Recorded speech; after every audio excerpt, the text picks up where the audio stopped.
The containment of AI must be possible. But is that a possibility? Well, Mustafa Suleyman is convinced there is no other option. And that's what I'm going to be talking about today. For those of you who may not have followed my content, or this may be the first video you see of mine, I'm Christopher Lind. Professionally, I'm a tech analyst, I'm an advisor, and an HR executive. On the personal front, I'm a husband and father of 7, but no matter where I am, I always find myself living at the intersection of business, technology, and the human experience. This week, I'm responding to another recent interview hosted by Stephen Bartlett, and he talks with Mustafa Suleyman, who he is the co-founder of Google's DeepMind. So he's an AI technical expert, very interesting to listen to. I've listened to a fair amount of his stuff.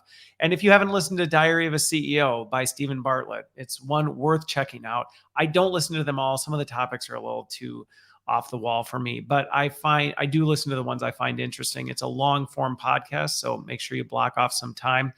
And I've done some other response videos to these. I did one a few weeks ago in response to Sam Harris talking about AI. He's a philosopher. And I also did one in response to Mo Gaudat's conversation with Stephen. And very interesting, deep conversations on the topic of AI and where it's going.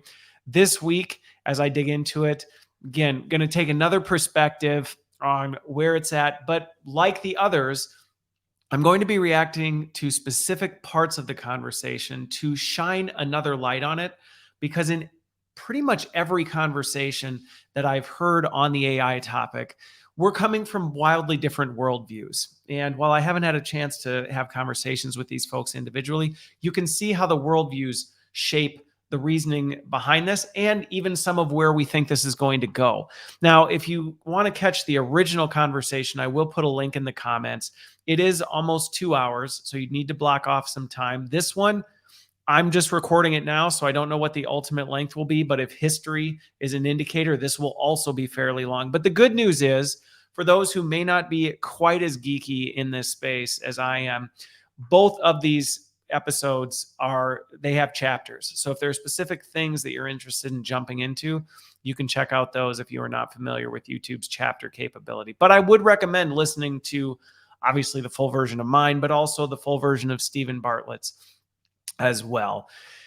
Now, one thing I will say before getting into some of the different clips from here is one of the really impactful things I appreciated about this was there's a red thread throughout this entire conversation that Mustafa has with Stephen. And it is this almost ecclesiastical reality of the beauty and terror of where we're going. And he talks a lot about it. Throughout this, he talks about the fact that, yes, there is a frightening reality, and yet there's almost so much beauty within that. And again, it just brought a lot of reflections to me. Ecclesiastes is one of my favorite books of the Bible, and that theme is really deep throughout a lot of this, albeit I don't think in any way, shape, or form, at least to my knowledge, either of them are coming from that worldview. So that was something that I think you'll see here. It doesn't really, I wouldn't say it picks on either one of those. It's either, a lot of these conversations are either it's all terrible or it's all wonderful and everything terrible is nonsense. And this almost paradoxically says, well, it's both. Something else, as I was watching the video and looking through some of the comments, there are a lot of comments from commentators on almost a cynicism about some of these big names who are speaking about it, and the fact that they made loads of cash going out and creating what has the potential to be ultimate chaos. And now they're flipping and making loads of cash going out trying to solve for it. And I appreciate that there's some truth in that. If you're listening to this and you're going, yeah, that's how I feel about it, I completely see where that comes from. And in some ways, I definitely think there's some truth to it. I don't get the sense, at least from some of the folks that I've responded to, that that's necessarily the intent of what's happened. I think right now, especially, and they talk about this in here, is it is so easy to demonize people, to other people, And I don't get the sense that that really was what's going on here. What's happening with AI was that some diabolical people thought, you know what, I'm going to create some world-ending technology, and then I'm going to take it to a scale that'll be uncontrollable, and then I'm going to use all my resources to fight it back. I really think a lot of people set out to do really good things. And I think Mustafa is an example of that. He really seems to have gotten into this because he saw the potential of this. But I think what it highlights is how broken our world is, and how even with the best of intentions, things can go out of control or in ways that you never anticipated. And they adapt and we adapt. And that's exactly what they've done. So I see a lot of that commentary. I think it's very easy to just kind of point the finger at that. And again, I acknowledge that there's some truth to that, while at the same time going, I think there's a lot more complexity to that. And that's why I enjoy long form conversations like this, where in many ways they plumb the depths of what we're really dealing with right now. Because like it or not, it is an inevitability. There is no way out of this. There's no way around it. That is a consistent theme throughout this, is we're not going to hit stop or rewind and go back. There's just no way we can possibly do it, for a lot of the reasons that they unpack in this conversation. So the question then becomes, what are we going to do about it? So I want to start first up with this section of the conversation where Stephen's talking with him, and he presses Mustafa on his shift in perspective. And I appreciated Mustafa opens by saying, you know what, I was at one point terrified of this whole thing. So let's check this out, and then I'll give some additional thoughts on here. I would say in the past, it would have been petrified. And I think that over time, as you really think through the consequences and the pros and cons and the trajectory that we're on, you adapt and you understand that actually there is something incredibly inevitable about this trajectory, and that we have to wrap our arms around it and guide it and control it as a collective species, as humanity. And I think the more you realize how much influence we collectively can have over this outcome, the more empowering it is. Because on the face of it, this is really going to be the tool that helps us tackle all the challenges that we're facing as a species, right? We need to fix water desalination. We need to grow food 100x cheaper than we currently do. We need renewable energy to be, ubiquitous and everywhere in our lives. We need to adapt to climate change. Everywhere you look, in the next 50 years, we have to do more with less.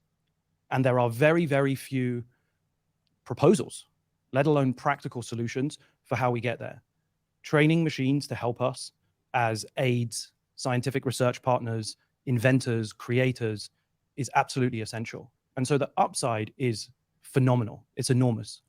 But AI isn't just a thing. It's not an inevitable. So I'm going to stop it there because I think there's some really great things about what he said there. And there's a lot that I agree with. So you heard in there him talk about the fact that this is an inevitability.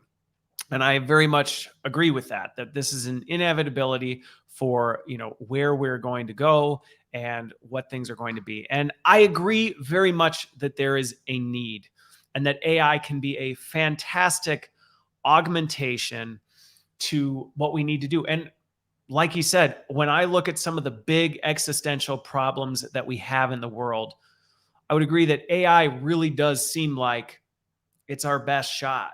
And it really, in many of the instances he talks about, is the only plausible offer that we have to try and solve some of these things. It's the only way we can scale and solve some of these big challenges. So I agree with that. Where I get a little bit nervous, and I think one of the things, not nervous, but that we need to watch, is what he's talking about runs the risk of building a foundation of setting AI up and giving us all a bit of a savior complex to artificial intelligence. And this isn't unique to AI.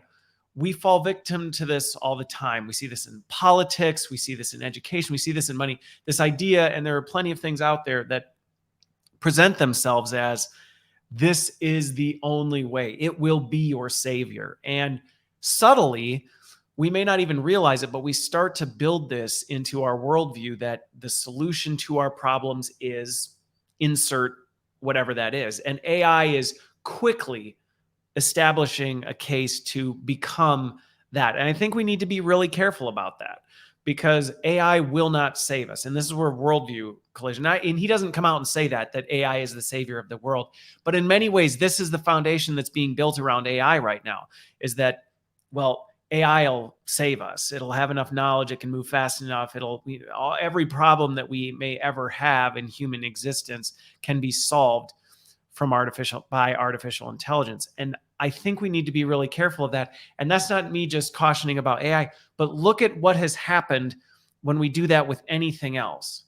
When we put our faith in government or our own experience or our knowledge or money or whatever, it always falls short. And so for me, obviously coming from a biblical worldview, my confidence ultimately is not in humanity or anything we can create, whether it's artificial intelligence, whether it's money, whatever those things, but in how God will ultimately work through humanity, which is why I think, will AI play a leading role in some of the creative and wonderful solutions to some of the world's biggest problems right now? Yes, I think it will. But I think we need to be cautious and careful that doesn't lead us to believing that AI will be our savior. And I think that is a risk. And I think it's not just a risk. I think there are going to be people that start to buy into this and start to believe it. And it is starting to be fed into the water. And it's something that I tend to call out and go, be careful, because AI can solve things, but it's not going to save you. It will not save every problem that has ever existed. And we need to be mindful of that, because if we do it subtly, but over time we start to build this belief, and before we know it, we've put our hope in something that will ultimately let us down. And I think we just need to be really careful, because then when you're let down, it's that much harder, especially something like this with some of the promises that are being made. Something else he discusses in here is the fact that we're going to need to take the reins or have it handed to us. And this theme is again discussed throughout, that this is an inevitability. Everyone has a role. We all can play a role in this. And I think it's a really good message. And I would encourage anybody who watches or listens to this to recognize that you have a role. You may go, well, I'm not an AI person. Well, yeah, but everyone is going to play a role, and your role may be really unique. But you need to figure out what that is, because if you don't, this will be handed to you. Or just like I was talking before, the savior complex, it will subtly begin creeping into the water and the air around you, which it already is, and it will start shaping you and molding you in a way, and you don't even realize it. So this whole idea that you either need to be aware of it, be conscious and intentional about what you're doing about it, or it will change you. And that's an inevitability. And you have an opportunity right now to do more than I think many people are right now. So anyway, so there's that piece. All right. So I want to add this one up here. This next piece, he's talking about the pace of change. And I'll show this here, and then I'll give a few other additional thoughts to it. In fact, it was quite predictable in hindsight, the trajectory that we were on. More compute plus vast amounts of data has enabled us within a decade to go from predicting black and white digits, generating new versions of those images, to now generating unbelievable photorealistic, not just images, but videos, novel videos with a simple natural language instruction or a prompt. What has surprised you? You said you referred to that as predictable, but what has surprised you about what's happened over the last decade? So I think what was predictable to me back then was the generation of images and of audio, because the structure of an image is locally contained. So pixels that are near one another create straight lines and edges and corners, and then eventually they create eyebrows and noses and eyes and faces and entire scenes. And I could just intuitively, in a very simplistic way, I could get my head around the fact that, okay, well, we're predicting these number sevens. You can imagine how you then can expand that out to entire images, maybe even to videos, maybe, to audio too. What I said, a couple seconds ago is connected in phoneme space in the spectrogram. But what was much more surprising to me was that those same methods for generation applied in the space of language. Language seems like such a different abstract space of ideas. When I say like the cat sat on the, most people would probably predict mat, right? But it could be table, car, chair, tree. It could be mountain, cloud. I mean, there's a gazillion possible next word predictions. And so the space is so much larger. The ideas are so much more abstract. I just couldn't wrap my intuition around the idea that we would be able to create the incredible large language models that you see today. Okay. So with this one, what I appreciate about this and where I think we're going to see this play out in new and creative ways. So first of all, the first thing I want to address on this is the fact this should be extremely encouraging for folks. Let me just say, and you may be going, how would that be encouraging other than just that's cool? Now, what I think is encouraging about this is right now I hear a lot of people who are stressed out and overwhelmed because they feel like this AI change has come overnight and all this stuff has just been dropped on us and it's overwhelming. And in many ways, there is truth to that. I agree that there is truth to how quickly it can feel like this has happened. How much change and the pace of change is certainly faster than it ever has been in human history. Yet, it's not moving quite as fast as it's often presented. So if you heard him talk about this in more depth, he talks about this has been really a lot of this advancement has accelerated over the last 10 years. Now, if you look at a lot of the narratives around this right now, you would think that AI and its boom just happened at the end of 2022. And before that, it was a novel concept. And that's just not the case. And so I think that should be an encouragement to folks who may be feeling overwhelmed, maybe feeling like there's just no way they can get caught up with things that, yes, it's moving fast. Yes, it's overwhelming. Yet at the same time, you are going to have time to catch up. And some of these things that we're seeing and some of the ways this change is happening, it's moving a little bit slower than you may be realizing. And that's a good thing because it gives us time to adapt. It gives us time to change to things. I think the other thing that was really interesting about this part and listening to, here's one of the leading world experts in artificial intelligence who has been involved with this from its early days. And he is seeing things that he went, I just never even imagined that we would be doing this now, or that these kinds of things would be happening. To me, this highlights that the limits of what we can do with artificial intelligence is only limited by our imagination. And so many of the use cases, I'm involved in a lot of panels, I'm involved in a lot of conversations around where should we be using AI. And a lot of times the disappointment in this is I see so much just iterative change, not novel ideas, not completely rethinking what could be done.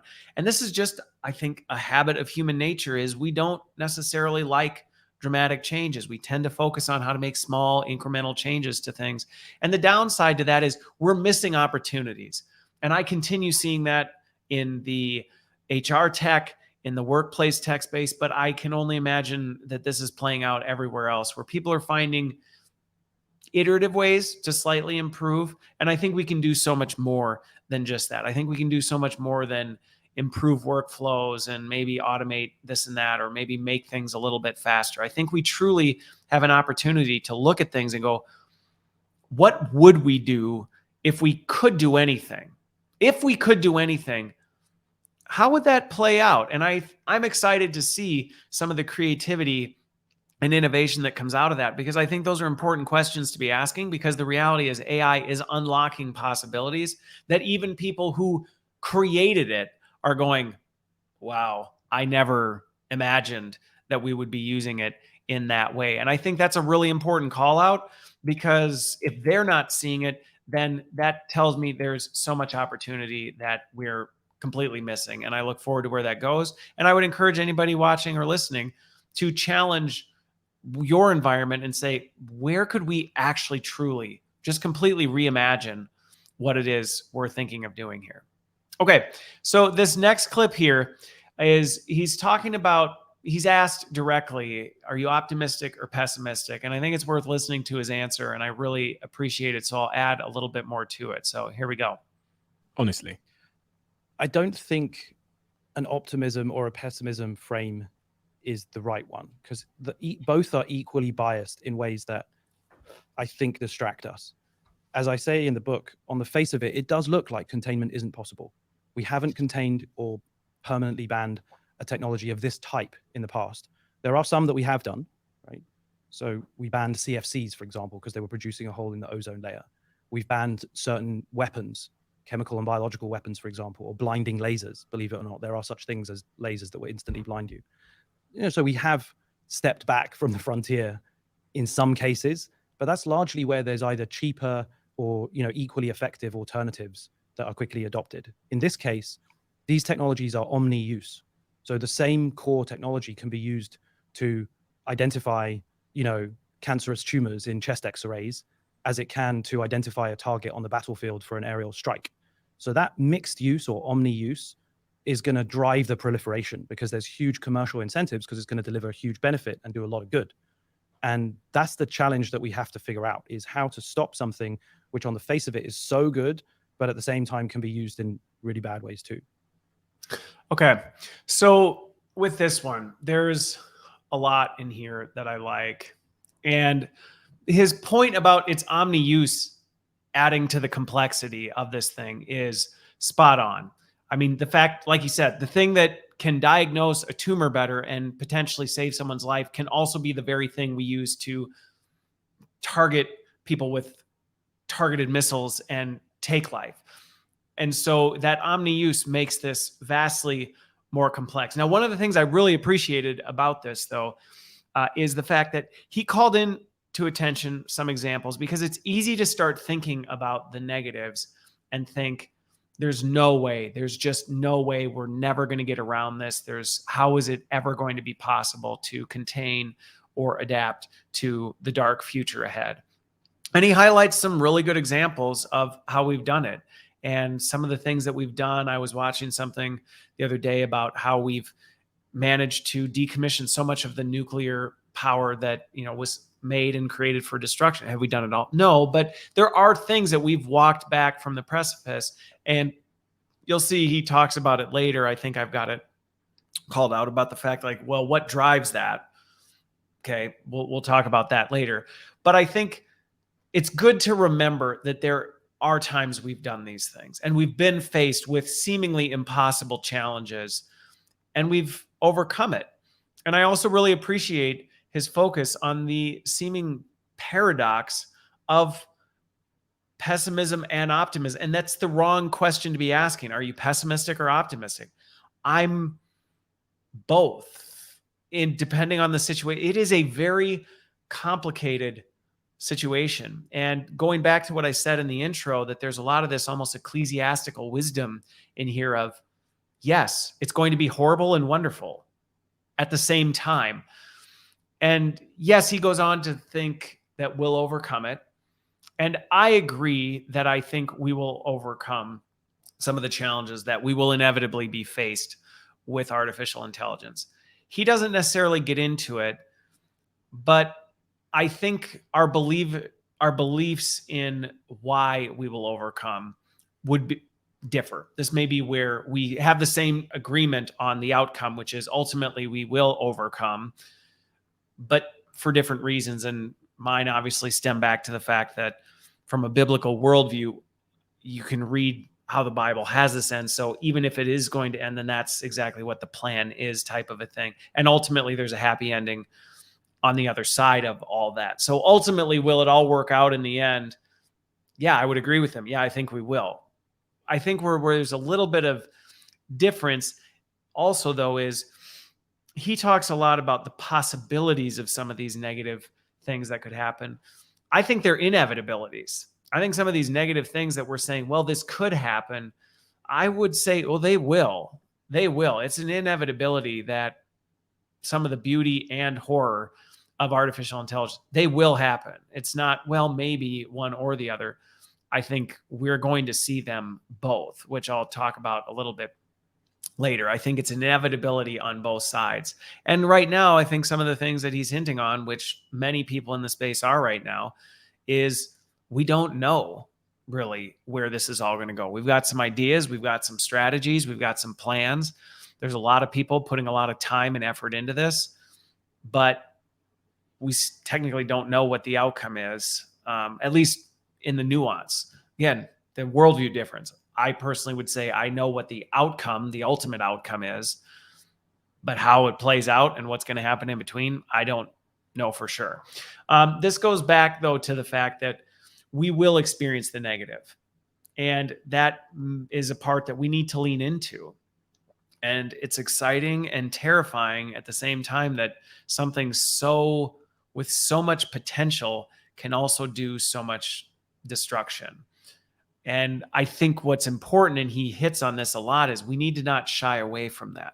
Doesn't mean we run in paranoia and we become pessimists and start building bunkers in our backyard thinking that the end is near.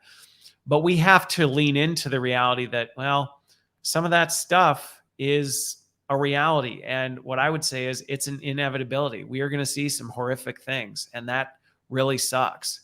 It really sucks that some of that stuff is going to happen. And we're going to have to go through that. And yet, what may come from that is going to be very interesting to see how this plays out. Now, this next part here that he's going to get into, let me just make note of the time here, is an interesting one where he talks about some of the dark side of it, and a very practical example that I will unpack a little bit more with some stuff that I've spent some time digging into myself. So let me turn this one on. And what's the implications of that? Well, potential implications. I think that the darkest scenario there is that people will experiment with pathogens, engineered, synthetic pathogens that might end up accidentally or intentionally being more transmissible, i.e. they can spread faster, or more lethal, i.e. they cause more harm or potentially kill. Like a pandemic. And that's where we need containment, right? We have to limit access to the tools and the know-how to carry out that kind of experimentation. So one framework of thinking about this with respect to making containment possible is that we really are experimenting with dangerous materials. And anthrax is not something that can be bought over the internet, that can be freely experimented with.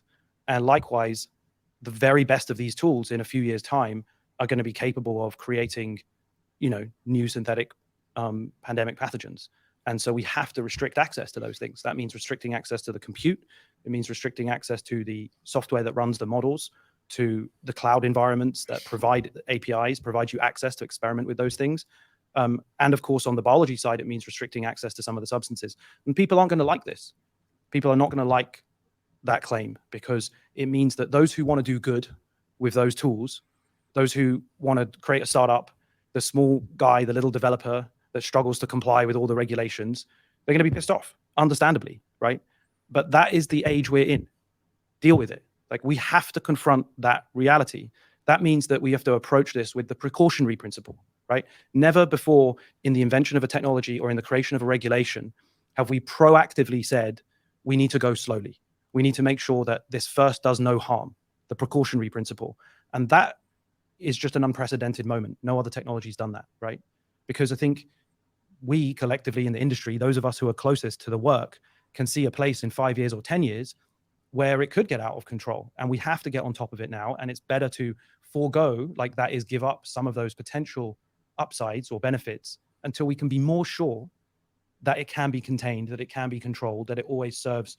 Okay, I'm going to stop it there. But what I want to comment on this is dig into a little bit about, like I said, he highlights a very practical example of the dark side of this. And again, this is something that I've taken some time to dig into myself, just out of curiosity in terms of, how this can work. And so, unrelated to AI, having been in the healthcare space and seeing what can be done with healthcare and all this stuff, I've spent a little time just seeing, like, hey, out of curiosity, if somebody wanted to set up a lab in their home, and by the way, this is not something like I'm actually looking into, it's more out of curiosity to see what this is. I was watching a video the other day that was talking about this. To set up a lab in your house, it's roughly the cost of a car to do that. Now, it used to cost significantly more. You used to have labs and all. I mean, this was a major investment. And so now, is it becoming feasible that someone realistically could set up a lab in their house and, have access to all the tools, the laboratory materials, all this stuff? And a lot of this, even in the healthcare, right, unrelated to AI, is really poorly governed in terms of being able to manipulate the genetics of viruses and bacteria and all this other stuff and potentially do some pretty nefarious things with that. Yeah, you can. And that's a little bit terrifying, just AI separate. Now you combine that with AI, and now the risk is becoming even more real because not only is it just, well, you could do that, but AI is now turning a common person into a superhuman who could, again, do some pretty crazy things. And AI is driving the costs of things down because as AI solves some of these bigger problems, things become less expensive. What a car would cost now could cost significantly less in the coming years. And so I appreciate the fact that he focuses on how we are approaching this innovation differently than we have in the past, because there are so many voices going, this has the potential to destroy us. And we have to accept that as a possibility, not to drive fear, but to say, so what are we going to do to get in front of it? And slowing down is actually a good thing. And that is a lot of where the effort is going. Now, some of the things, I just framed up this potentially frightening, terrifying thing that your neighbor in their garage could be doing something potentially catastrophic. But again, going back to something I said earlier, we tend to focus on the negative. Flip that on its head. That means your neighbor could also be creating the next cure for cancer or the next cure for some disease that big pharmaceutical companies just don't have the funding or the time to do. And as we democratize this, somebody who's deeply passionate about this orphan disease that very few people suffer from, but because their spouse was diagnosed with it and passed away, they are determined to solve for it. The fact that that realistically could be done in their garage, that's actually wonderful as well. And this goes back to this paradoxical side of, wow, that horrible, terrifying endgame scenario could also be flipped and be a very bright future of how we solve some of the world's biggest problems. So I think this is a really, really, really great example where the moral and philosophical discussions around containment need to go, because you're going to have people looking at the same situation with a number of different views. To the point he said, there's going to need to be containment put on certain things. And there are going to be some people who are going to get really pissed off about that because it's going to be seen as policing and government having too much of a hand in things and all. It's going to be viewed that. You're going to have other people who think, well, we should just contain everything and everything should only be in the hands of certain people, and they're going to take away opportunity from people who do it. And we're going to need to lean into some of these and find what the right guardrails are for this. Now, what's a little unnerving for me is that in the polarized state of our nation and just the world as a whole, this is going to get politicized. I fully predict that at some point, the elephant and the donkey are going to get in on this thing, and it's going to become part of the conversation, and you're going to vote. If you believe in this, you vote this. If you believe in that, you vote this. And it's going to become tense and hostile. And I hope we can start diffusing some of that polarization before that happens, because as we've seen throughout history, when things all of a sudden turn into others and we demonize the other side, we really end up solving for no one. And it's not a good end to things. And again, I anticipate the conspiracies that are going to come along with this. It's going to get ugly. I fully anticipate. And this, again, paradoxically, it's going to get ugly and it's going to be wonderful at the same time. And I think we need to recognize that. And we need to be having more of these conversations. I think the other thing that this brings up as he talks about containment and what we do and all of this is we're going to have to align on who decides what is the governing factor for the big truth, the big T, capital T truth, where we say, hey, this is the line. Going beyond this is just unacceptable. And what are we using to do this? Now, what I will tell you is, this is going to be, if you're coming at this from a biblical worldview, from a Christian worldview, there's not like some chapter or verse. And I think that's an opportunity area where Christians a lot of times lean in and just think, oh, well, we'll just solve this with the Bible. And I think there is truth to the wisdom that can come from that can contribute to this.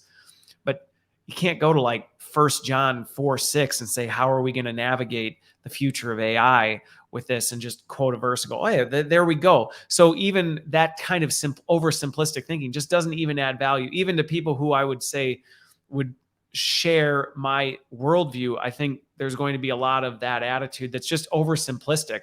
And I think we actually need to encourage diverse thinkers, because even as I've talked about these, and if you've listened to other ones, there are lots of times where I agree with people with a wildly different worldview than me. My reason for agreeing may be different. And that's why we need to have diverse thinkers, people who are bringing different perspectives and angles on this, because there is a lot of philosophical, moral discussion that is going to have. And you're going to see some of these examples as I continue going through this. Okay, so I'm going to jump into this next one where he talks about the importance of self-control. I'm going to play this here, and then I'll talk a little bit more about it. That's what the containment problem is that it's actually saying no. Sometimes it's saying no. And that's a different sort of muscle that we've never really exercised as a civilization. And that's obviously why containment appears not to be possible, because we've never done it before. We've never done it before. And every inch of our, commerce and politics and our war and all of our instincts are just like clash, compete, profit, grow, beat. Exactly. Yeah. Dominate, fear them, be paranoid. Like now all this nonsense about like China being this new evil. Like how does that slip into our culture? How are we suddenly all shifted from thinking it's the Muslim terrorists about to blow us all up to now it's the Chinese who are about to, blow up Kansas? It's just like, what are we talking about? Like we really have to pare back the paranoia and the fear and the othering, because those are the incentive dynamics that are going to drive us to, cause self-harm to humanity. Thinking. Okay, so this I had mentioned before was going to be a segment I really, again, while our logic for why we agree on this may be very different, I couldn't agree more with him on this. And his point in here is just the fact that saying no is actually a really good thing. So it was really encouraging for me to hear from him, coming from a secular worldview, that, hey, secular or not, doesn't matter whether you have a theological leaning, you're completely secular, you're over here. We need to have universal agreement that boundaries and guardrails are a good thing. They're a healthy thing, and that saying no is a positive, can be a positive. Yes, do we need to debate and argue and disagree on where those lines fall? Absolutely. But what we need to be universally aligned to is the fact that, hey, boundaries are healthy. And in this situation specifically, if we don't have boundaries, it's going to destroy us. And I think this is a real example where, we've lived in an age where for many folks, it's been like all boundaries are bad. I should be able to do whatever I want. And anybody just, you be you and I'll be me and it'll all be fine in the end. And I think this is a real example in human history where we go, nope. If we just say everybody go do whatever the heck you want, uncontained, it will annihilate us. And so I think that's really fantastic that that's the conclusion. And that's a conclusion that I'm seeing from people from all sorts of worldviews. Now, again, right, where that comes from on my end is, a death to ourselves, to love God and love others. So is what's driving my view on this potentially different? Yes. But I think this is something that we all should and can get behind, that, well, you don't have to adhere to the same worldview as I do to say, you know what, we do need to have governance around this. But again, we have to ask, well, what governance are we going to choose? And I think this is where there's going to be some healthy debate in this. And, here's the thing, that may not always be popular with people in the Christian segment is we need diverse perspectives on this. While I adhere to the biblical worldview being right, I don't believe that Christians historically have had a great history of always interpreting what the biblical worldview is as right? We don't always interpret it well. And I think this is concerning because you'll have people, and this isn't just unique to Christians, but this is something that a lot of times people do is they go, well, my interpretation's right and anything other than that is wrong. And then we go browbeating people into our positions. And I think what he's getting at here is, hey, we cannot be doing this othering. His example of, hey, it used to be these were the bad guys, the others. Now it's these folks. We've got to stop doing that. And we really have to lean in. We have to stop the fear mongering, the othering, which really is ultimately the dehumanization of people. And if you look over the course of human history, whenever we've dehumanized people, it never goes well. It does not end well. And I don't need to argue that from a biblical position. You can just look at natural law. You just see this in common examples left and right, that when we dehumanize anyone, it doesn't end well. And it's just going to feed into it, as he hit on there. So more than ever, we need to lean into others, not only when they're different, but especially if they're different. And this is a skill that I think everyone needs to get more comfortable with, is how do you engage something that we've lost? How do you engage with someone who believes wildly different than you and still treat them with dignity and respect and have a charitable discussion? And again, find those common points of agreement. Like I said, it doesn't matter what your worldview is. We should all be able to agree, you know what? Some degree of governance around artificial intelligence and where we're going is good. Now, we can disagree on what that is, and we'll have to compromise, which he talks about in this throughout is, hey, we're going to have to compromise. We're going to push and shove. And going back to what I've said before, the inevitability, we're going to make mistakes. We're going to think we drew the right line, and it's not going to go right. Or we're going to miss opportunity and someone's going to draw a different line, and we're going to learn along the way.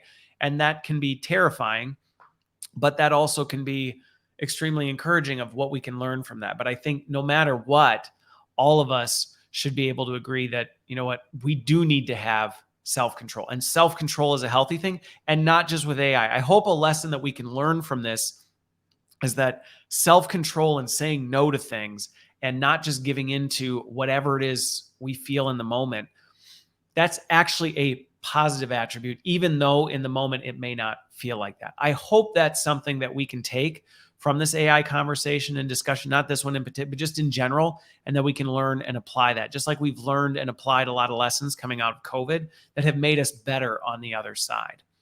Okay, so this next one I want to talk about, I'm going to share this clip where he talks about AI's superiority, which you'll see that Stephen, throughout this conversation, he wrestles with this of feeling that, well, that's really what makes me feel like, oh, this is going to go bad, is this AI superiority. But it's interesting hearing Mustafa's response to this. So check it out.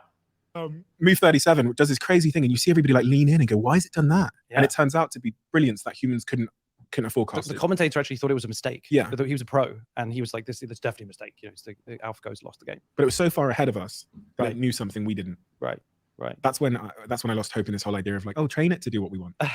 Like a dog, like sit, paw, roll over. Right.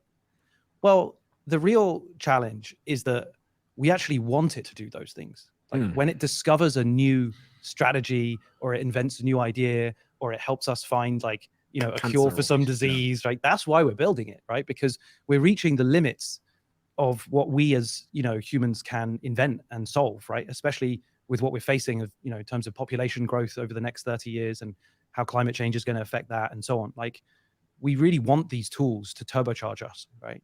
And yet, like, it's that creativity and that invention, which obviously makes us also feel, well, maybe it is really going to do things that we don't like, for sure, right?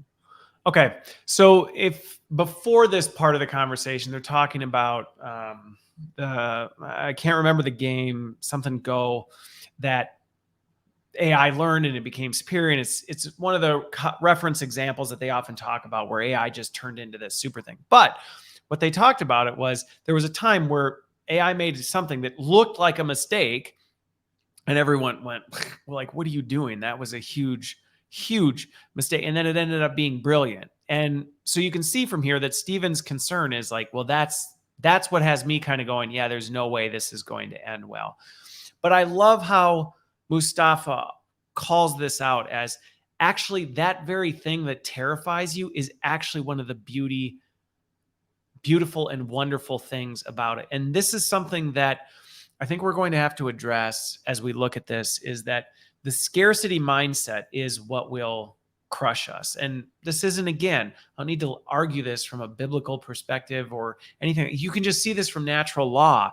We often fear what we don't know because we're afraid there won't be enough or we feel inferior.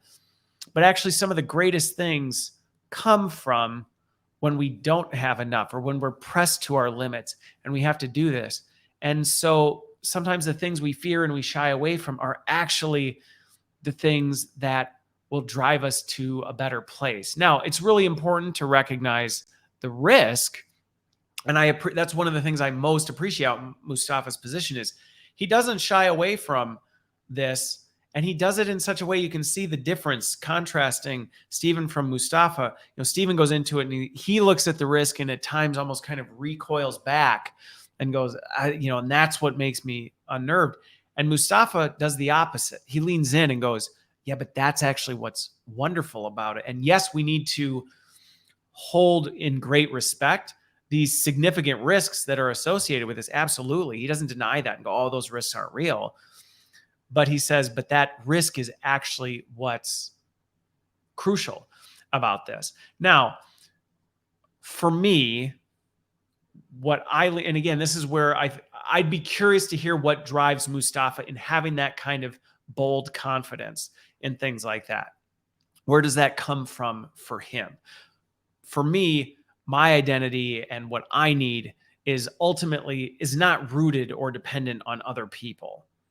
So it's not a threat that AI might be smarter than I am, or that it could do all these other things, or whether I'm going to get what I deserve, which really ties into this scarcity mindset. Now, I will be crystal clear that that doesn't make me completely immune, and that there's not days where I wrestle with this myself. But for me, my biblical worldview and ultimately being a Christian is where my identity is rooted. And so that builds a firm foundation that's in something more secure than whether AI can go do this, or whether, this changes in the world, or this person gets elected into office. It doesn't necessarily shake the foundation. So what this makes me think, though, is for folks who aren't rooted, and this is why I'd be very curious what Mustafa's anchoring himself in, because he clearly has a confidence in where this is going, and he recognizes the horrible things and the atrocities that could happen, and at the same time says, yeah, but there's also a wonder and beauty in that. But not everybody has that, regardless of where it's coming from. And so I think to people watching and listening, you need to recognize that is a vulnerability. So as you make decisions around what you do about AI, but many other things, you need to be aware that if your identity and your value and these other things are rooted in things that, and we're seeing this, I saw this all the time around the pandemic. People were so identified with what they did with their job, and when the pandemic hit, they fell apart. I knew someone who was a professional sports player that got injured, and when they got injured and they weren't that sports player, their whole world fell apart because they had rooted themselves in that.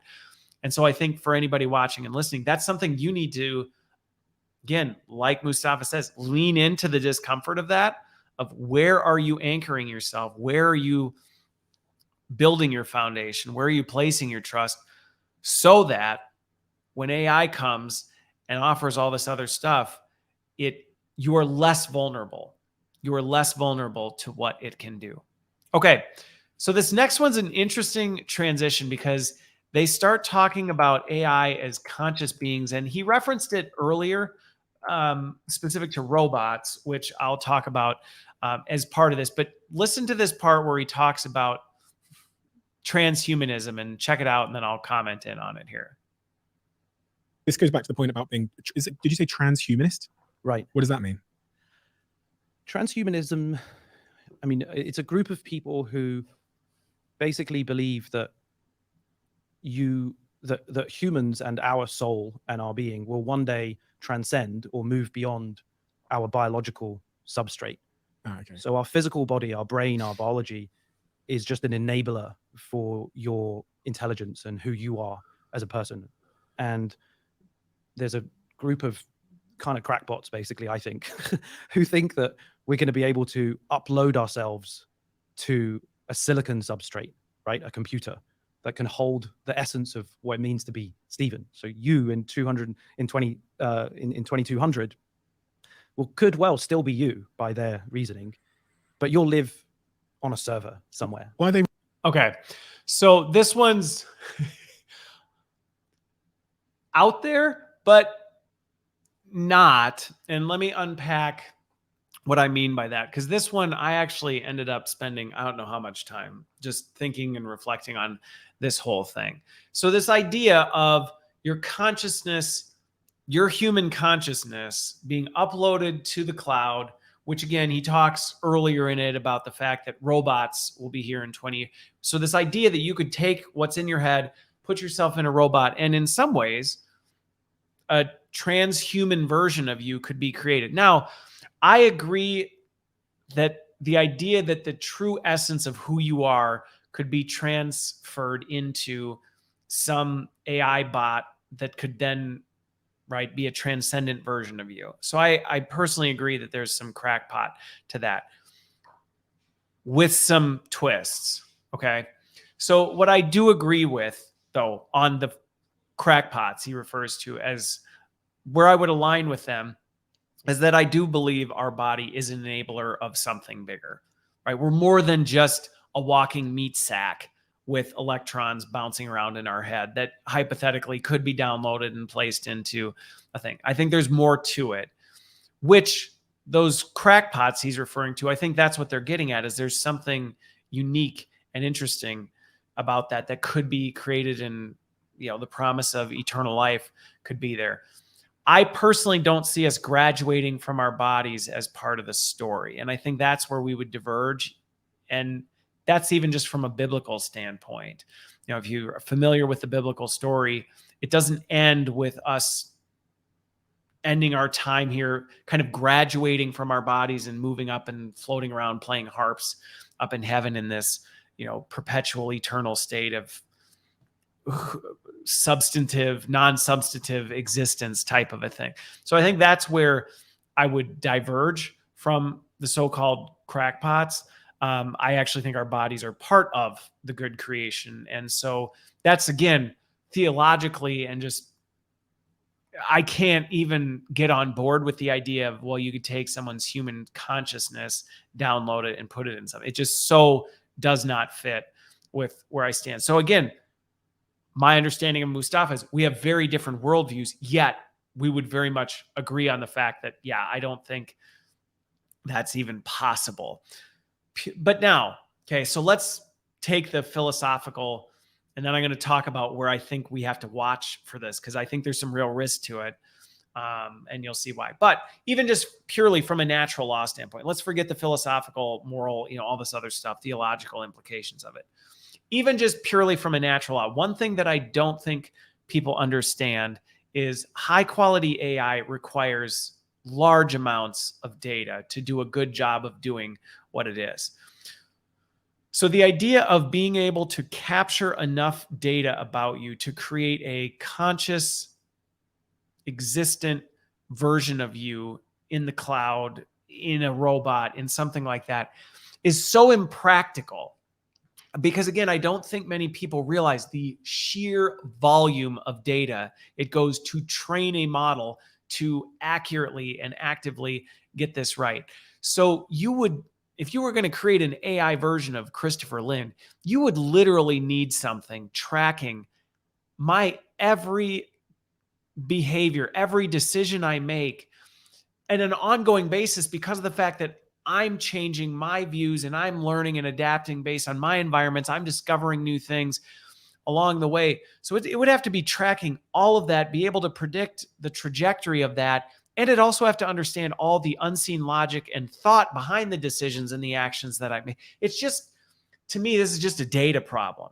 There is so much data that we have in our existence to create something that resembles a version of this, that, oh, hey, this is the AI version of me. And people go, wow, that's like indistinguishable. I just can't even, it's just out there. It's just so far out there. That said, and this is where the interesting part that I think we have to be careful of, but I see the beauty and wonder in this. If I were to make a prediction, there absolutely will be promises of this. Going back to the savior complex, AI will save you. AI will give you eternal life. Will download your consciousness and you'll live on forever. And that kind of stuff is real. Growing up in a funeral home, from a commercialization standpoint, I can see someone saying, hey, who says your dead loved one has to pass on? What if we could offer you the ability to resurrect your dead loved one? And you know what? We can even give you a robot of them that walks around. You can actually we'll make them look exactly like. That may sound crazy. I don't think it is. And I think someone will commercialize that with that promise in the future. And it might be the not so distant future. And I'm telling you, there's a huge market for it. Now, are there some things where I look at that and you go, holy, that's terrifying, right? The idea that someone could be promised, hey, you could bring your dead loved one back to life. We'll just upload enough YouTube videos and enough information from their basement into it, and we'll create a version of them that you can have your dad live with you, but it's a robot one. So when he annoys you, you put him in the basement type of a thing. It sounds ridiculous, but within that, I see some beauty and wonder. And so as an example of this, I can see a world where that could be used for good. And if you have a letter from your loved one that passed away, that you could then turn that letter into an audio file or a video file, or potentially something where you've now taken something. And I give this example because I saw this. I watch a lot of Disney Plus, as you can imagine, with 7 kids. And I saw a similar example of this. And Disney, I don't think even realized they did it. But this Imagineer's mom is part of the ride of the Haunted Mansion. And it's her face, and she's in the crystal ball. And the daughter loves going to that ride and going through it because she can see and listen and experience her mother, even though she died many, many years ago. And to me, that is a beautiful, wonderful thing, because you have created something from that person that then becomes a reminder, a memory that goes beyond just like, yeah, I've got this like letter from dad. No, you actually could have and you could technically do this today. I could get a voice clip from my dad. I could have him write a letter to me, and then I could get an AI version of him and even make a video of an AI avatar of him with his voice reading something, so that if he passed away, and again, I think there's some real wonder in that. At the same time, this idea that we could create consciousness, we could create something, it crosses, I'll probably do a separate video just on this topic, because it crosses so many lines. And the reality is that's going to be a promise that is going to come. And it's going to be very appealing to some people who are afraid of dying, who are afraid of what the future holds, who are afraid of, losing something, that scarcity mindset coming back in. All of a sudden, the promise of AI, hey, AI can solve that for you. You don't need to worry about the fact you're getting old. You don't need to worry about the fact you have a degenerative disease. We'll just create an AI version based on your past and create a brighter future for. It's real, and it is coming. And I think we need to be aware of it and lean into that concern so that we can start to place guardrails and things around that. Because again, could that kind of thing be used to dehumanize someone? Like I said, I'll create a separate video on this, or this one will go way too long. This is real. And if you listen to an earlier part of the conversation with Mustafa, his early prediction is within the next 2 years, we're going to have robots. We absolutely are going to have robots. And I'll tell you, I'll be the first one to have one that can help me around the house, take care of the kids, or take care of the projects. I'm not handy. Help me with that kind of stuff. But going back to it, if you could create a semi version of someone and actually with the promise that it is them, there are some things that you just should not artificially substitute. And I think that's territory where you're going to be crossing lines that you don't need to cross or shouldn't cross, or the consequences will be serious. So anyway, like I said, I'll probably do a separate video just on that because there's a whole lot more I have to say on that. But I appreciated them starting to unpack some of this. Now, I'm going to talk about this part here where he talks about the success we've had in containment, which again, I mentioned earlier, but he does it well here. Let me pull this one up real quick. That's actually a good example because we have actually contained Rottweilers before. We've contained gorillas and, tigers and crocodiles and pandemic pathogens and nuclear weapons. And so, it's easy to be, a hater on what we've achieved. But this is the most peaceful moment in the history of our species. This is a moment when our biggest problem is that people eat too much. Think about that. We've spent our entire evolutionary period running around looking for food and trying to stop, our enemies throwing rocks at us. And we've had this incredible period of 500 years where, each year things have broadly, well, maybe each century, let's say, there's been a few ups and downs, but things have broadly got better. And we're on a trajectory for, lifespans to increase and quality of life to increase and health and well-being to improve. And I think that's because in many ways we have succeeded in containing forces that appear to be more powerful than ourselves. It just requires unbelievable creativity and adaptation. It requires compromise, and it requires a new tone, right? A much more humble tone to governance and politics and how we run our world. Not this kind of like hyper-aggressive, adversarial, paranoia tone that we talked about previously, but one that is like much more wise than that, much more accepting that we are unleashing this force that does have that potential to be the Rottweiler that you described, but that we must contain that as our number one priority. That has to be the thing that we focus on, because otherwise it contains us. Okay. So what I really enjoyed about that part is a couple things. One, I appreciated his view, his 100,000 view on the overall improvement of human existence, and him calling out some of the first world problems that we often wrestle with now, that in the course of human history, if you study human history, they would just look at where we are today and go, you think you're in a tough spot right now? And that's not to deny that there aren't horrible tragedies and atrocities and that bad things don't happen. It's not, and I appreciated the way he framed it. He's not denying that reality, yet at the same time looking and going, but look overall, look at the trajectory of things. And I think it's a good reminder because it's easy to get overly focused that everything's wrong and nothing's right and we haven't made any progress and everything's just a absolute mess. And honestly, I think in some ways I see this among, the circles of other folks in the Christian community, that a lot of times there's this idea that it's just a horrible, horrible place and it's only going to get worse and everything's terrible. And it's not. And when you really look at the long view, we have a positive trajectory, and I appreciate that. I also really appreciated his emphasis on what, for me, I would consider biblical values.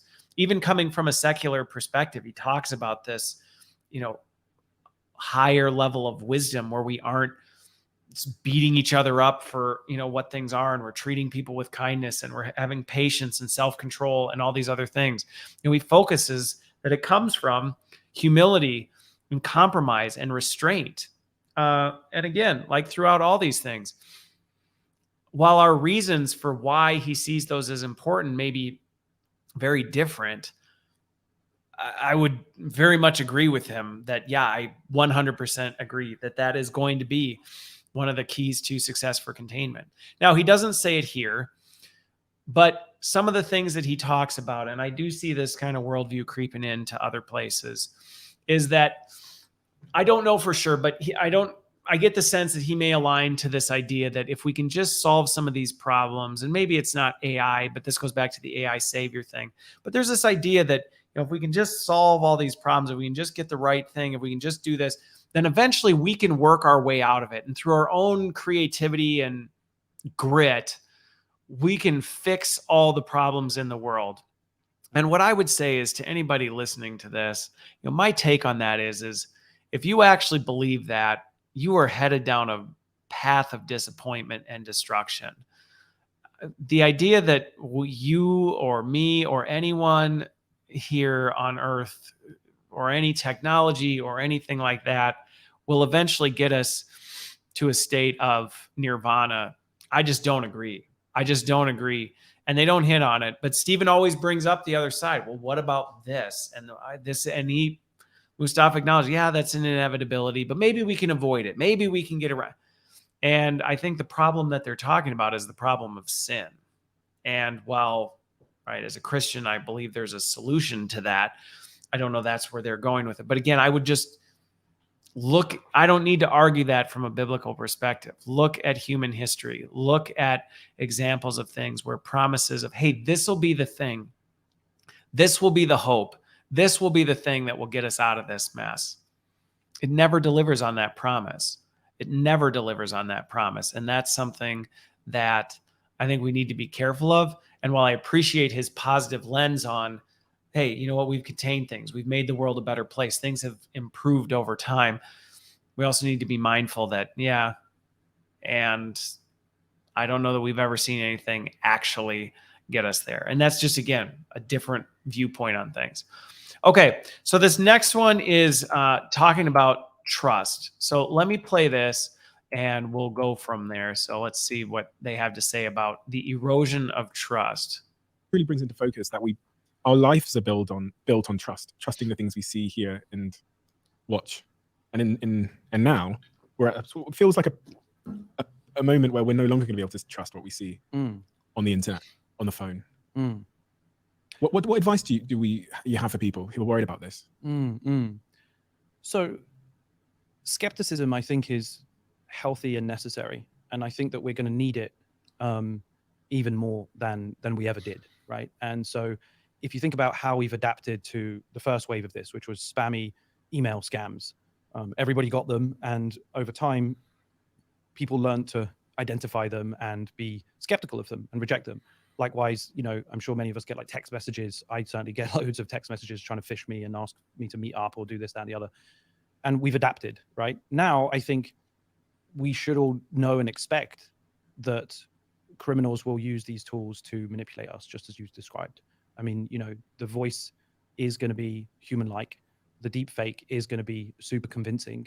And there are actually ways around those things. So, for example, the reason why the banks invented OTP, one-time passwords, where they send you a text message with a special code, is precisely for this reason, so that you have a 2FA, a two-factor authentication. Increasingly, we will have a 3 or 4-factor authentication, where you have to triangulate between multiple separate independent sources. And it won't just be like, call your bank manager and release the funds, right? So this is where we need the creativity and energy and attention of everybody, because defense, the kind of defensive measures, have to evolve as quickly as the potential offensive measures, the attacks that are coming. Okay. So this trust area, this arena of concern around trust, is one that I also share as a significant area of concern. I think the psychological, the emotional implications of people just questioning and being able to trust what they see and hear is real. And I don't know that we've even fully began to see the implications of what that's going to do to a society, to people as a whole. And I agree with his assessment of the fact that, you know, we will adapt. We do see some of this stuff, so we'll talk about that. And I agree. So here's something else I agree with. I agree that his point of skepticism is good and that paranoia is not. So overall, I agree that, yes, we should be skeptical. We should grow in our rising sense of skepticism about things so that we don't just fall victim to some of this. At the same time, I think we need to be shrewd as serpents. What I'm cautious of and where I get nervous is that we don't forget, and this is just a reference to Matthew 10:16, you'll be wise as serpents, shrewd as serpents, innocent as doves. One of the things that I think we see, and the risk I think we can potentially run into as we become more skeptical and concerned and things like that, is we can lose that innocence, that loving compassion that we have towards others. And we've seen this over the past few years. When people start getting afraid, skepticism can lead to paranoia. And I think that's the trajectory we have to be really mindful and really careful of, because as you start to move from skeptical to paranoia, skepticism is good, paranoia is not good. And as you move down that trajectory, you start to treat people differently, going back to some of the themes that have been threaded throughout here of treating people as others and they're the enemy. And if you don't agree with me, then you're on the other side and I need to destroy you and all of this. And I will be the first to say, Christians do not always do a great job with this. And the past few years have been a rock star example of where proclaiming Christians, I would say, have not done a good job of being skeptical, but also innocent. And I think this is something that we need to be really careful of as we move into this age of distrust. I also agree we're going to need to be creative as we play defense. And defense, playing a strong defense is the best offense in this. And there's a lot more opportunity for people to raise their digital acumen. And those that fall behind, if you're watching or listening to this and you're like, I want to stay away from it, you will likely suffer. And I think the people who choose not to lean into where we're going are going to be the ones who are more vulnerable. Does it necessarily mean a guarantee you're going to fall victim to this? No. Will you be more vulnerable? Now, where I would go a step further and advocate from my worldview is I actually would say a relationship with the God of the Bible is the best step for preparing for an age of eroding trust and all of this. Because as you look at a world that is just becoming less trustworthy, and you're continually seeing on a greater scale that people, the world, life, everything you know will let you down, including yourself. This idea that, well, maybe if I just truly lean into myself, and you're going to let yourself down. You need to have something that can stand firm. You need to have the rock to be able to stand on. And personally, this isn't trying to convert anybody, but my experience has been there's only one thing that can withstand that. And that is where I think, I would advocate people to at least explore. If you don't have that rock, you're going to get smashed by the tides. And this current cultural movement to just believe in yourself, it's toxic, it's dangerous, and it is going to lead people to be extremely vulnerable. Because if we just tell people, oh, lean into your own wisdom and understanding, you'll solve this out for yourself, it's not going to end well. And so anyway, I think, for anybody watching and listening, if you don't have your foundation secure, I would focus on that. And obviously I have a point of view on what that foundation is, but it's at least worth looking into regardless of whether you come to the same conclusion I did or not. The other thing that they hit on that I think, or they didn't hit on, that I think is going to be really important is over the past few years, I think it's been very revealing how little we understand about human connection and human relationships. I think COVID showed us we don't understand interpersonal relationships with all that well. And that has nothing to do with AI.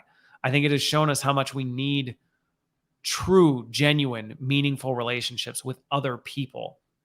And that can't be substituted with some artificial version of things. And I think that is one of the keys. Again, you got to be standing on a firm foundation, but from there, another activity we need to lean into is investing in building meaningful relationships and personal relationships and being vulnerable with others so that we can withstand it, so that when the world around us is shaky or we're tempted to fall into paranoia about, was this real? Is anything real? What can be real? That we have that security of, no, there is things that are real and they're in my life and I know who these people are and I can trust them. And yes, they're going to let me down, right? Going back to the ecclesiastical wisdom on that. Yeah, they're going to let you down, but it's real. And the letting me down is something that's real and I can know what's on the other side of that.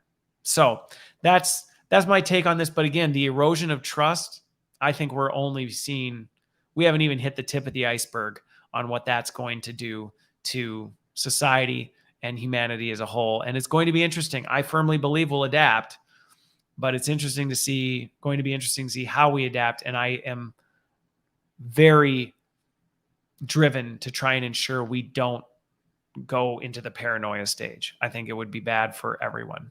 Okay, on a positive note, I want to bring up this piece here. I'm not gonna say anything about it. It has to do with the connection between AI and humans. So we pull this. Here we go. Although one of the interesting things that we found over the last few decades is that it's so far tended to be the AI plus the human that is still dominating. That's the case in chess, in Go, in other games. That in Go, it's all Yeah, so there was a paper that came out a few months ago, 2 months ago, that showed that a human was actually able to beat the cutting edge Go program, even one that was better than AlphaGo, with a new strategy that they had discovered. So obviously it's not just a sort of game over environment where the AI just arrives and it gets better. Like, humans also adapt. They get super smart. They, like I say, get more cynical, get more skeptical, ask, good questions, invent their own things, use their own AIs to adapt. And that's the evolutionary nature of what it means to have a technology, right? I mean, everything is a technology. Like, your pair of glasses made you smarter in a way. Okay. So with this one, this will be a quick one because there's not a whole lot more I would add to this other than I think it's a bright spot in the AI conversation that, AI plus humans is awesome. It just really is. And I personally, it's great to hear that, the use case of AlphaGo and how, hey, a human paired with AI like crushed it. I know the same thing happened with the AI chess bot. The human with AI beat the best AI bot in the world. Just boom, boom, boom, boom, boom, over and over. And I think that's a bright spot because I personally have experienced this in literally every AI situation I've ever been involved with. When you pair AI with people, always superior than AI to itself. And his point of we also adapt alongside it. It pushes us to be better.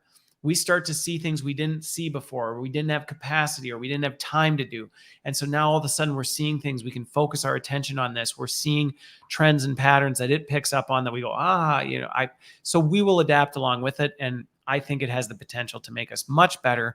In fact, I made a YouTube video about how you can use AI to improve your human skills. You can actually become a more successful, the interpersonal, the human skills that really are going to separate you from other people who are competing for your jobs. AI can be a great way to do it. And so I think this is just a bright spot in terms of what we can do with AI.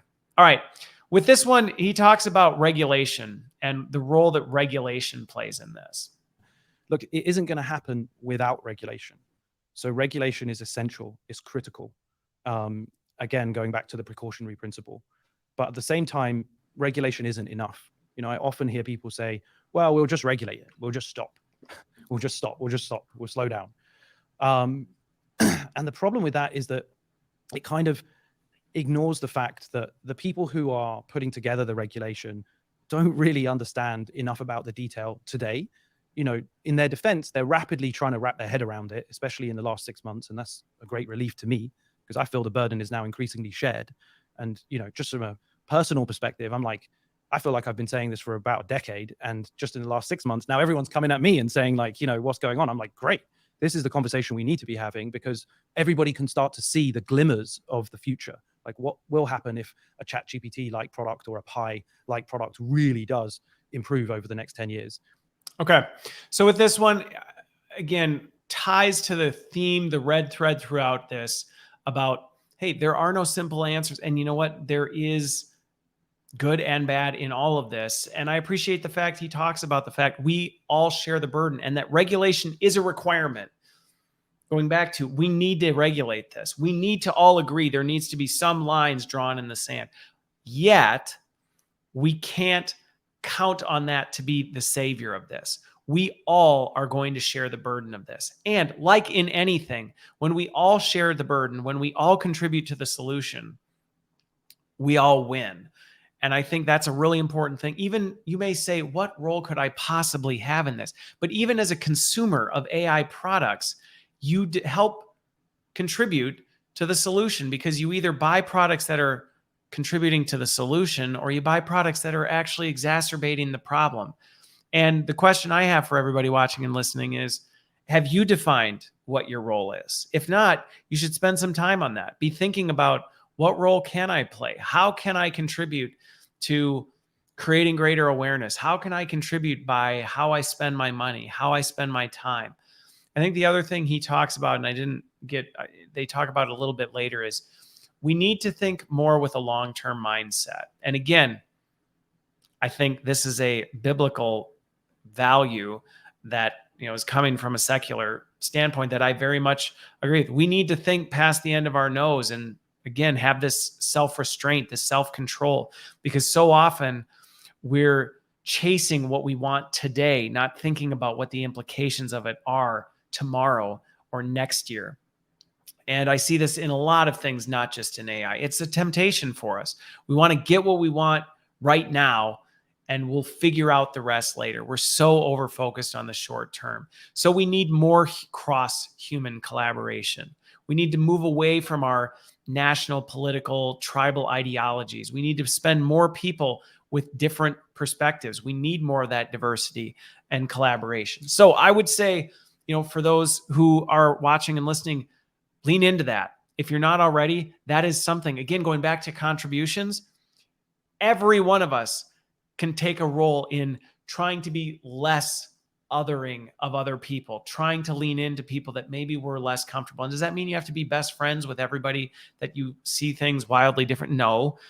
But does it mean you should be leaning into those conversations, treating them with dignity and respect, considering, hey, is there some merit to what's being said by these people that I may not agree with? And that's part of the reason I love engaging with people with lots of different worldviews, because there are times where I go, you know what? At the core of it, we actually are agreeing, even though we may not have the same reason for agreeing, and we may come to different conclusions on how we think we get there, but then we can unite on that and we can solve these problems. So I think it's a really important consideration. Jumping into this one, he talks about what really is going to drive containment. And you'll see, like many things, I agree with it. The why is different, and I think there's more to it, but check it out. Are you optimistic now that we'll get it? Because the same incentives are at play with climate change and AI. Why would I want to reduce my carbon emissions when it's making me loads of money? Or why would I want to reduce my AI development when it's going to make us 15 trillion? Yeah. So the really painful answer to that question is that we've only really ever driven extreme compromise and consensus in two scenarios. One, off the back of unimaginable catastrophe and suffering, Hiroshima, Nagasaki, and the Holocaust and World War II, which drove 10 years of consensus and new political structures, right? And then the second is... we did fire the bullet though, didn't we? We fired a couple of those nuclear bombs. Exactly. And that's why I'm saying the brutal truth of that is that it takes a catastrophe to trigger the need for alignment, right? So that's one. The second is where there is an obvious mutually assured destruction, dynamic, where both parties are afraid that this would trigger nuclear meltdown, right? And that means... Okay, so with this one, what I agree with on here on so many ends is that, over the course of human history, he is spot on. I mean, if you really look at what has driven global alignment and things like that, it's when there's either just something catastrophic or mutually assured destruction. That's usually the kind of, and it's tragic, to be honest, it's tragic that it takes that kind of thing to finally get us to lift our heads and go, maybe instead of hating on each other so much, we should work together to figure this out. And I see where the world's going right now. And so often it's like, man, what is it going to take before we realize that if we don't start looking at what we have mutually in common, we're going to do horrible things and have to come back. Now, the thing with that is this opens up a third option. If you think about it this way, there's mutually assured destruction and there's catastrophe, or there's the choice of dying to ourselves. Now, you can probably guess where my worldview would lead me to this conclusion, that is option 3, is to die to ourselves and be self-sacrificial and say, you know what, I'm going to sacrifice myself, even if the people around me go, idiot, I'm going to take advantage of that. Well, then you will, because my hope isn't in you. My hope isn't in myself. My hope is in something bigger there. So we can either be forced there or we can go willingly. The problem with the first two is bad fuel ends up burning you up. And so when I look at, mutually assured destruction, even that, it's better fuel than catastrophe. But even that is like, well, then we basically all have to agree, like, well, we're all going to be annihilated if we don't deal with this. So I guess that leads to compliance.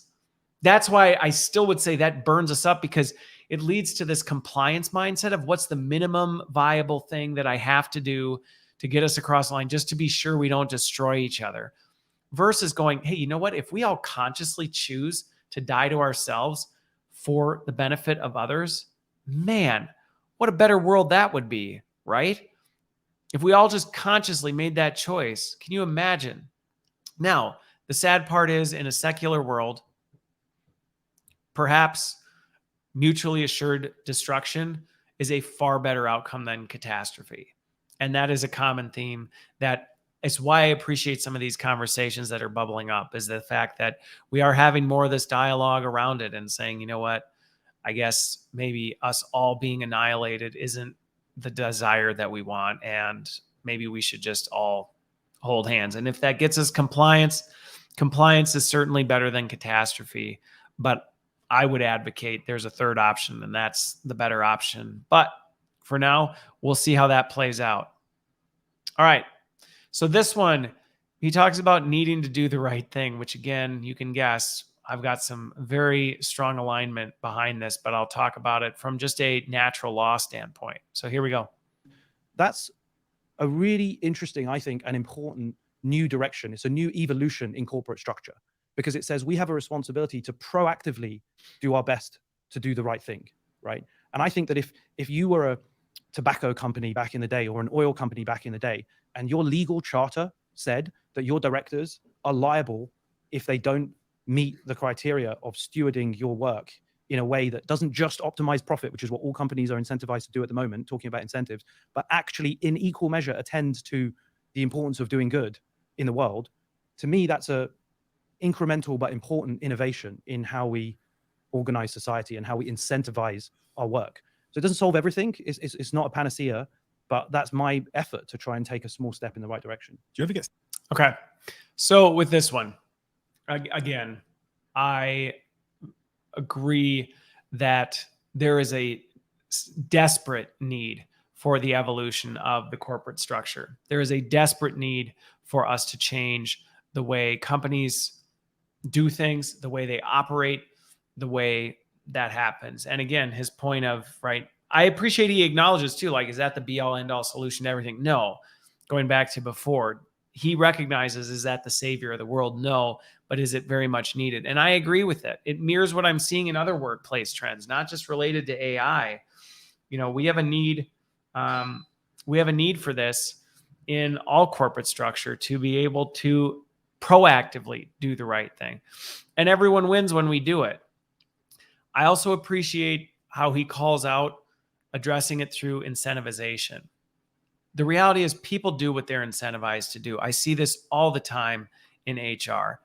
We can say these are our corporate values. We can say this is whatever, but at the end of the day, what really drives what people end up doing is what their bosses drive them to do and what they're paid or incentivized to do. And so I appreciate how he says, hey, we've got to figure that out. And earlier he gives examples of taxation, or we need to do other things to try and drive some of that. My concern around his point about doing the right thing, and I think this is where we need healthy debate on this, is, again, it's a theme I've said before. Who's defining the right thing? Who gets to make that call? Because the reality is most people are not consciously setting out for nefarious purposes. Most people are not thinking to themselves, you know what, I want to destroy others. I want to destroy the world around me. They don't think they're doing that. But it's saying the road to hell is paved with good intentions plays out far too often. Now, believe it or not, I actually think it's foolish for Christians to go and try and make arguments about this in a secular setting. We need to argue from natural law. We can be driven by what's driving us, but where those biblical principles play out. But I don't necessarily think showing up and trying to argue for these kinds of things, well, the Bible says this or the Bible says that. Yeah, Okay, fine. But can you represent that well just through other examples of where we've seen this play out? And I think this is why we also need to encourage diversity of thought. I've said this before. I think some people have this idea and it's not just Christians. I think it's easy for people to buy into this. If people just thought like me, then everything would be okay. And that goes back to what I said before. You're a terrible God. Like, you are a terrible God. We all are. That's not just me pointing the finger. We all are. And so we need this diversity of thought when going through this exercise of diverse perspectives. This whole ideology of my way is superior and anybody else is wrong is doing way more damage than good. And quite frankly, saying, well, we all should do the right thing because the Bible says so. To me, it's lazy. It's lazy to make statements like that. But do I agree 100%? Yes. Would where I'm coming from differ than Mustafa and potentially Stephen? Yeah, probably. But I think we could align around that. And then we have a healthy discussion on, so how do we define what the right thing is? And how do we learn and adapt along the way? Because going back to something I said before, you're not going to find a chapter and verse that tells you, and here's the decision we should make around how we govern this artificial intelligence model. You're not going to find it. So we're going to have to use wisdom and discernment as we go through and bring in different perspectives. Okay. Second to last one, and then I'll wrap this up, is this question around, will AI enslave us? Will we ultimately become slaves to AI? So listen to what they have to say, and then I'll give my thoughts on this. We have become accustomed to being. We are going to live in an epoch where the majority of our daily interactions are not with other people, but with AIs. Page 284 of your book. The last page. Yeah. Think about how much of your day you spend looking at a screen. 12 hours. Pretty much, right? Whether it's a phone or an iPad or a desktop, versus how much time you spend looking into the eyes of your friends and your loved ones. And so to me, it's like, we're already there in a way. What I meant by that was, this is a world that we're kind of already in. The last 3 years, people have been talking about metaverse. And the mischaracterization of the metaverse was that it's over there. It was this like virtual world that we would all bop around in and talk to each other as these little characters. But that was totally wrong. That was a complete misframing. The metaverse is already here. Okay. So with this one, he goes on to talk about this, but the point that I want to make is that going back to some of the fear around this stuff, there's a lot of fear around, well, is AI going to take over? Are we going to become obsessed? Are we going to become slaves to artificial intelligence? How is that going to happen in all of this? And I love how he hit on the fact, like, yeah, we're already there. And our technology is already consuming us. We are already slaves to this stuff today. So the fear of, well, will an AI model enslave us? I mean, I guess what's your definition of slavery? And again, I completely align with his line of thinking, because you know what? People become slaves to all types of things. And AI it's absolutely going to add new opportunities for us to become subservient to some, technology. And maybe unwillingly, I would say we will sign ourselves up for it and not even realize we're doing it. I mean, at the end of the day, we all serve different masters: money, popularity, numbing ourselves to the reality of things. The God of the Bible, obviously I'm going to advocate for that, but not in an oversimplistic way. But even within, you look at the story of the Bible, I mean, even the Israelites and modern Christians, we still struggle with this. So this is a real vulnerability area. And so this idea of, will AI be the thing that does it? I think is the wrong question to be asking, because it's like, well, hey, where are the vulnerabilities in your life today? Where are you a slave to things? Whether it's the activities of your kids' sports schedules, your boss who wants you up at every hour of the day responding. I mean, where is that happening now? Your phone, you can't get off your phone. Where are those addictions? Where are those things that you're trapped, that you don't see, you may not be aware of? And I think that's an exercise that everyone can self-examine and say, where am I hooked on something? Where am I serving something and I'm not really in control of it? And where can I be proactive in doing something about it? Or is it going to take what they talked about earlier? Is it going to take mutually assured destruction or absolute catastrophe for you finally to go, I need to do something about this? Are you going to have to hit rock bottom or be threatened of having everything taken from you before you go, whoa, I'm serving the wrong master type of a thing? And I hope that people take the opportunity to do that self-reflection, that hard work before, because like I said, AI is going to open up massive new opportunities to be distracted, to be consumed, to be beholden to something. There's no denying that. That to me is an inevitability. It's coming. It is. And so if you're already on shaky ground, if you're already hooked on these other things, is AI going to add a level of it that will make it even harder to break, even harder to step away from? You better believe it. And so obviously, yeah, is my advocation going to be, hey, so put your trust, put your hope in something that is different, is better, because if you don't, it's going to be a whole lot harder to break free from this stuff in the future. So, but the point, secular, take the theological discussion off the table. What Mustafa's getting at, I think, is something we universally can agree on, no matter what your worldview is, which is, hey, you're probably hooked on something and don't really want to acknowledge it. You know, if you turn on screen time, how much time are you really surfing? How much time are you doing these things? How much time are you consumed with not even just technology? Like I said, could be your kid's sports team, could be a hobby you have. Where are those idols in your life? Because that's really what you should be doing as part of your regular activity. You don't need to wait for AI to show up to do that. Okay.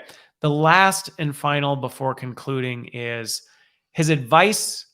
Stephen asked him his advice to his kids, and you listen to it. You can probably guess what my reaction to it's going to be, but here, check it out. Your kids come to you. You got kids? No, I don't have kids. Your future kids, if you ever have kids. A young child walks up to you and asks that question that Elon was asked. What should I do with my future? What should I pursue in the light of everything you know about how artificial intelligence is going to change the world and computational power and all of these things? What should I dedicate my life to? What do you say? I would say knowledge is power. Embrace, understand, grapple with the consequences. Don't look the other way when it feels scary, and do everything you can to understand and participate and shape, because it is coming. Okay. So final thoughts on this one. And that is, I absolutely agree with the things he is saying are good things. They are absolutely good things. It is good for us to lean in to what's uncomfortable. It's good for us to increase our knowledge. It's good for us to recognize that bad things will happen, and they can, and they will. And how do we be prepared for that? But I think he stopped short, and I think it's incomplete. The pursuit of knowledge, the pursuit of leaning into uncomfortable conversations, or if you could just get to a level of knowledge or understanding that's high enough, eventually you'll just reach nirvana. It's going to be a very disappointing pursuit. And you've heard me say this in many, many other areas. I think the pursuit of the things he described can absolutely be good, but they don't belong in first place. And I think placing those things in first place and believing that. So for me, if I were to be asked, hey, well, what would you tell your kids how to prepare for what's coming with AI? It wouldn't be up your knowledge. That would be some of the advice. To me, that wouldn't be the leading thing. And again, ties to so much of probably the differences of where we're coming at from things along the way. So is knowledge the solution? It's part of a solution, but it's an incomplete one. So with that, I hope you found this breakdown. It's so funny. The video itself is an hour and 46 minutes, the interview itself, and my debrief of it is almost spot on with that. So this isn't an abbreviated version. I didn't intend it to be, because for me, it was about unpacking some of the depth and the quality of what's in here and looking at it through a different lens and bringing a different perspective. So I just want to close out by saying, hey, you need to be aware. You need to actively participate in discussions and things like this. You need to be thinking and figuring out what your contribution is to the future. And that's not just specific to AI. We all play a role in making the world a better place, and we all can play an active role in that if we choose to. I know for me, I continue to lay down on what mine is, whether it's videos like this, whether it's other things. So go out, learn, figure out where your life intersects with this stuff. Prepare for a disruptive future. Don't fear it, but respect it and acknowledge it's there, because it's going to be a wild ride and we are going to make some major mistakes along the way. And I wouldn't be doing you a service. I wouldn't be doing you kindness if I didn't say, if you haven't checked out the greatest story of all time that radically has changed my life and shapes my worldview, which you've heard throughout here, it's at least worth a look. And I will leave it at that. I hope you all have a wonderful rest of your week, and we will see you on the other side.